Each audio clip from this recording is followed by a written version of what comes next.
Hello and welcome everyone. Today I'm going to talk about how to fix Discord account disable. First, you manually disable your account. Open the Discord app or visit the Discord login page. Enter your email and password. You will see a prompt stating your account is disabled and asking if you want to restore it. Click or tap restore account. Secondly, your account is pending deletion. You have a 15-day window to restore a deleted account. Simply log in and click restore account.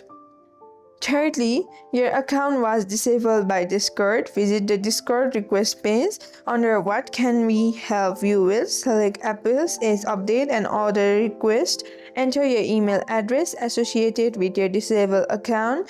Choose Apple and action taken on my account or both. Fill in the subject and provide detailed explanations of your situation. Click submit and monitor your inbox for the response from the support team. If you still have any questions, comment down below.